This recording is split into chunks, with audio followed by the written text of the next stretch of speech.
ನಮಸ್ಕಾರ. ಬನ್ನಿ, ಇವತ್ತು ಭಾರತದ ಇತಿಹಾಸದ ಒಂದು ಅತ್ಯಂತ ರೋಚಕ ಅಧ್ಯಾಯದೊಳಗೆ ಹೋಗೋಣ.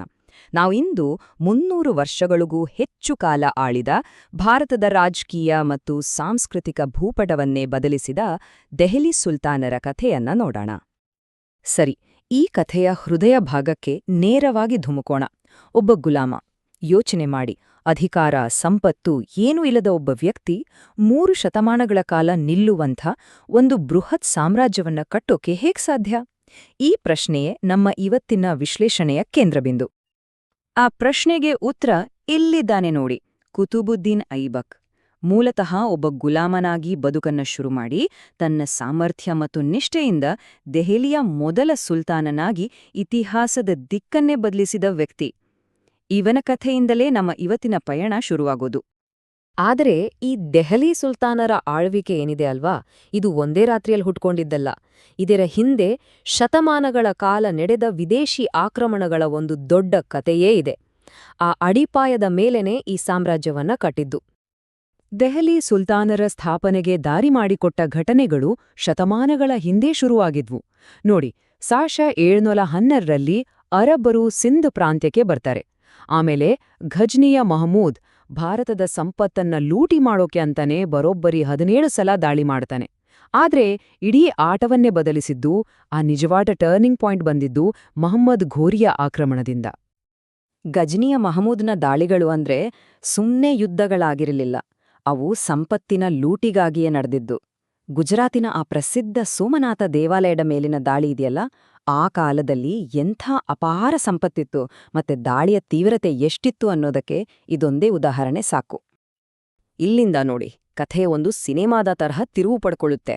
1191ರಲ್ಲಿ ನಡೆದ ಮೊದಲ ತರೈನ್ ಯುದ್ಧದಲ್ಲಿ ಪೃಥ್ವಿರಾಜ್ ಚೌಹಾಣ್ ಮಹಮ್ಮದ್ ಘೋರಿಯನ್ನ ಸೋಲ್ಸಿ ಓಡಿಸ್ತಾನೆ.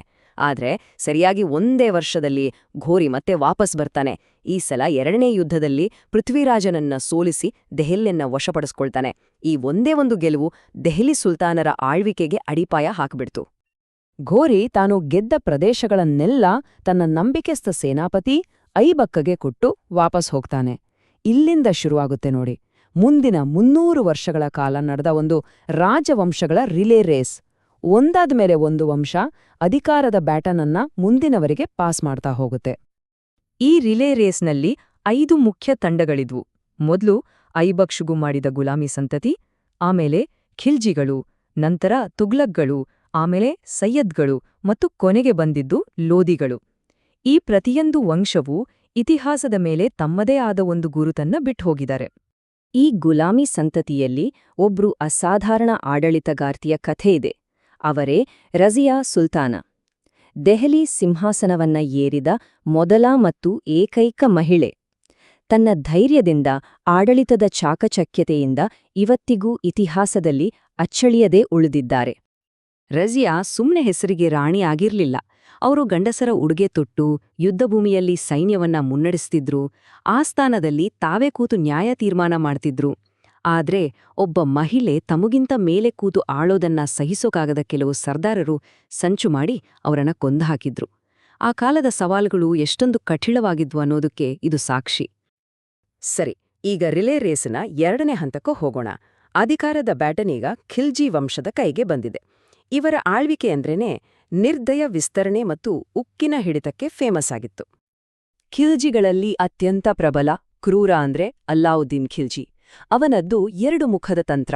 ರಾಜ್ಯದ ಒಳಗೆ ಉಕ್ಕಿನ ಮುಷ್ಟಿಯ ನಿಯಂತ್ರಣ, ರಾಜ್ಯದ ಹೊರಗೆ ಆಕ್ರಮಣಕಾರಿ ವಿಸ್ತರಣೆ. ಇವನ ಕಾಲದಲ್ಲೇ ಸುಲ್ತಾನರ ಸಾಮ್ರಾಜ್ಯ ತನ್ನ ಪೀಕ್ ತಲುಪಿದ್ದು. ಅಲ್ಲಾವುದ್ದೀನ್ ತನ್ನ ಅಧಿಕಾರವನ್ನ ಭದ್ರ ಮಾಡಿಕೊಳ್ಳಕ್ಕೆ ಏನೆಲ್ಲ ಮಾಡ್ದ ಗೊತ್ತಾ? ಮಾರ್ಕೆಟಲ್ಲಿ ದಿನಸಿ ವಸ್ತುಗಳ ಬೆಲೆಗಳನ್ನ ಕಂಟ್ರೋಲ್ ಮಾಡ್ದ, ಸಮಾಜದಲ್ಲಿ ಶಿಸ್ತು ತರೋಕೆ ಅಂತ ಕಠಿಣ ಕಾನೂನುಗಳನ್ನ ಜಾರಿಗೆ ತಂದ. ಅಷ್ಟೇ ಅಲ್ಲ, ತನ್ನ ಸೇನಾಪತಿ ಮಲಿಕ್ ಕಾಫರ್ನನ್ನ ಕಳಿಸಿ ದಕ್ಷಿಣ ಭಾರತದವರೆಗೂ ತನ್ನ ಸಾಮ್ರಾಜ್ಯವನ್ನ ಹಬ್ಬಿಸಿದ. ರಿಲೇ ರೇಸ್ ಮುಂದುವರಿಯುತ್ತೆ. ಈಗ ಅಧಿಕಾರ ತುಗ್ಲಕ್ಗಳ ಕೈಗೆ ಬರುತ್ತೆ. ಈ ವಂಶದ ಕಥೆ, ಅದರಲ್ಲೂ ಒಬ್ಬ ಸುಲ್ತಾನನ ಕಥೆ ಇದೆಯಲ್ಲ, ಎಷ್ಟೇ ಅದ್ಭುತ ಆಲೋಚನೆಗಳಿದ್ರೂ ಅವು ಹೇಗೆ ಭೀಕರ ದುರಂತಗಳಿಗೆ ಕಾರಣವಾಗಬಹುದು ಅನ್ನೋದಕ್ಕೆ ಒಂದು ದೊಡ್ಡ ಪಾಠ. ಆತನೇ ಮಹಮ್ಮದ್ ಬಿನ್ ತುಘಲಕ್. ಈತ ಒಬ್ಬ ದೊಡ್ಡ ವಿದ್ವಾಂಸ, ತಲೆಯಲ್ಲಿ ಬ್ರಿಲಿಯಂಟ್ ಐಡಿಯಾಗಳು, ಆದ್ರೆ ಸ್ವಲ್ಪನೂ ತಾಳ್ಮೆ ಇರಲಿಲ್ಲ. ಜೊತೆಗೆ ವಿಚಿತ್ರ ಸ್ವಭಾವ. ಅವನ ಈ ಸ್ವಭಾವದಿಂದಲೇ ಅವನ ಎಲ್ಲಾ ಯೋಜನೆಗಳು ಒಂದರ ಹಿಂದೆ ಒಂದರಂತೆ ಫ್ಲಾಪ್ ಆದುವು. ಅವನ ಮೊದಲ ಮಹಾನ್ ಪ್ರಯೋಗ ರಾಜಧಾನಿಯನ್ನ ದೆಹಲಿಯಿಂದ ಸುಮಾರು 700 ಮೈಲ್ ಅಂದ್ರೆ 1000 ಕಿಲೋಮೀಟರ್ಗಿಂತ ಹೆಚ್ಚು ದೂರ ದಕ್ಷಿಣದಲ್ಲಿದ್ದ ದೇವಗಿರಿಗೆ ಶಿಫ್ಟ್ ಮಾಡಿದ್ದು. ಯೋಚಿಸಿ, ಇಡೀ ದೆಹಲಿಯ ಜನರನ್ನ ಮಕ್ಕಳಿಂದ ಹಿಡಿದು ಮುದುಕ್ರವರೆಗೂ ಅಲ್ಲಿಗೆ ನಡ್ಕೊಂಡು ಹೋಗಿ ಅಂತ ಆರ್ಡರ್ ಮಾಡ್ದ. ದಾರಿಯಲ್ಲಿ ಸಾವಿರಾರು ಜನ ಸತ್ಹೋದ್ರು. ತನ್ನ ತಪ್ಪು ಗೊತ್ತಾದ್ಮೇಲೆ ಮತ್ತೆ ಎಲ್ಲರೂ ದೆಹಲಿಗೆ ವಾಪಸ್ ಬನ್ನಿ ಅಂತ ಹೇಳ್ದ. ಇದೊಂದು ದೊಡ್ಡ ಮಾನವ ನಿರ್ಮಿತ ದುರಂತವಾಗೋಯ್ತು. ಅವನ ಎರಡನೇ ಪ್ರಯೋಗ ಇದಕ್ಕಿಂತ ದೊಡ್ಡ ಅನಾಹುತಕ್ಕೆ ಕಾರಣವಾಯಿತು. ಬೆಳ್ಳಿ ನಾಣ್ಯಗಳಷ್ಟೇ ಬೆಲೆ ಬಾಳುವ ತಾಮ್ರದ ನಾಣ್ಯಗಳನ್ನ ಚಲಾವಣೆಗೆ ತಂದ. ಐಡಿಯಾ ಚೆನ್ನಾಗಿತ್ತು, ಆದ್ರೆ ನಾಣ್ಯಗಳನ್ನ ಪ್ರಿಂಟ್ ಮಾಡೋ ಕಂಟ್ರೋಲ್ ಸರ್ಕಾರದ ಕೈಲಿ ಇಟ್ಕೊಳ್ಳಿಲ್ಲ. ಇದರಿಂದ ಏನಾಯ್ತು? ಪ್ರತಿಯೊಬ್ರೂ ತಮ್ಮ ತಮ್ಮ ಮನೆಯಲ್ಲೇ ನಕಲಿ ನಾಣ್ಯಗಳನ್ನ ಮಾಡೋಕೆ ಶುರು ಮಾಡಿದ್ರು. ಇಡೀ ದೇಶದ ಆರ್ಥಿಕತೆಯೇ ಕುಸಿದುಬಿತ್ತು. ಈ ಯುದ್ಧಗಳು, ರಾಜವಂಶಗಳು, ವಿಫಲ ಪ್ರಯೋಗಗಳು ಇದೆಲ್ಲದರ ಆಚೆಗೆ ದೆಹಲಿ ಸುಲ್ತಾನರು ತಮ್ಮ ಹಿಂದೆ ಒಂದು ಶಾಶ್ವತವಾದ ಪರಂಪರೆಯನ್ನ ಬಿಟ್ಟುಹೋದ್ರು. ಅದು ಕಲ್ಲುಗಳಲ್ಲಿ, ಭಾಷೆಯಲ್ಲಿ, ಸಾಹಿತ್ಯದಲ್ಲಿ ಇವತ್ತಿಗೂ ಜೀವಂತವಾಗಿದೆ. ದೆಹಲಿಯ ಆ ಭವ್ಯವಾದ ಕುತುಬ್ ಮಿನಾರ್, ಆ ಸುಂದರವಾದ ಅಲೈ ದರ್ವಾಜಾ ಇವುಗಳನ್ನೊಮ್ಮೆ ನೋಡಿ. ಇವು ಇಂಡೋ-ಇಸ್ಲಾಮಿಕ್ ವಾಸ್ತುಶಿಲ್ಪಕ್ಕೆ ಅದ್ಭುತ ಉದಾಹರಣೆಗಳು. ಅಂದ್ರೆ ಭಾರತೀಯ ಕೆತ್ತನೆಗಳು ಮತ್ತು ಇಸ್ಲಾಮಿಕ್ ಶೈಲಿಯ ಗುಮ್ಮಟಗಳು ಎರಡೂ ಇಲ್ಲಿ ಒಂದಾಗಿವೆ. ಅವರ ಕಲೆ ಮತ್ತು ಶಕ್ತಿಯ ಪ್ರತೀಕವಾಗಿ ಇಂದಿಗೂ ದೆಹಲಿಯಲ್ಲಿ ಗರ್ವದಿಂದ ನಿಂತಿವೆ. ಅವರ ಕೊಡುಗೆ ಬರೀ ಕಟ್ಟಡಗಳಿಗೆ ಸೀಮಿತ ಆಗಿರಲಿಲ್ಲ. ಪರ್ಷಿಯನ್ ಮತ್ತು ಸ್ಥಳೀಯ ಭಾಷೆಗಳು ಸೇರಿ ಉರ್ದು ಅನ್ನೋ ಒಂದು ಹೊಸ ಭಾಷೆ ಹುಟ್ಟುಕೊಂತು.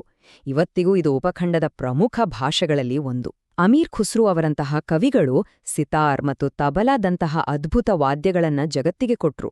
ಅಷ್ಟೇ ಅಲ್ಲ, ಇದೇ ಸಮಯದಲ್ಲಿ ಕಬೀರ್ ಮತ್ತು ಮೀರಾಬಾಯಿಯವರಂತಹ ಭಕ್ತಿ ಸಂತರು ಸಮಾಜದಲ್ಲಿ ಸಾಮರಸ್ಯದ ಸಂದೇಶವನ್ನ ಸಾರಿದ್ರು.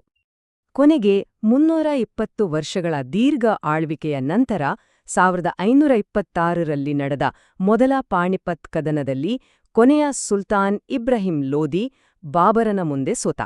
ಇದರೊಂದಿಗೆ ದೆಹಲಿ ಸುಲ್ತಾನರ ಆಳ್ವಿಕೆಯ ಒಂದು ಯುಗ ಮುಗಿದು ಭಾರತದಲ್ಲಿ ಮತ್ತೊಂದು ಮಹಾನ್ ಸಾಮ್ರಾಜ್ಯ, ಮುಘಲ್ ಸಾಮ್ರಾಜ್ಯದ ಯುಗ ಶುರುವಾಯಿತು. ಸುಲ್ತಾನರ ರಾಜಕೀಯ ಆಳ್ವಿಕೆ ಮುಗಿದು ಹೋಗಿರಬಹುದು, ಆದ್ರೆ ಅವರು ಬಿಟ್ಟು ಹೋದ ಭಾಷೆ, ಸಂಸ್ಕೃತಿ, ವಾಸ್ತುಶಿಲ್ಪ, ಆಡಳಿತದ ರೀತಿ ನೀತಿಗಳು ಇವೆಲ್ಲವೂ ಇವತ್ತಿಗೂ ನಮ್ಮ ಜೀವನದ ಒಂದು ಭಾಗವಾಗಿವೆ. ಹಾಗಾದ್ರೆ ಅವರ 300 ವರ್ಷಗಳ ಸಾಮ್ರಾಜ್ಯ ನಿಜವಾಗಿಯೂ ಅಂತ್ಯವಾಯಿತಾ, ಅಥವಾ ಅದರ ಪ್ರಭಾವ ಬೇರೆ ರೂಪದಲ್ಲಿ ಇವತ್ತಿಗೂ ಜೀವಂತವಾಗಿದೆಯಾ? ಇದೊಂದು ಯೋಚಿಸಬೇಕಾದ ವಿಷಯ.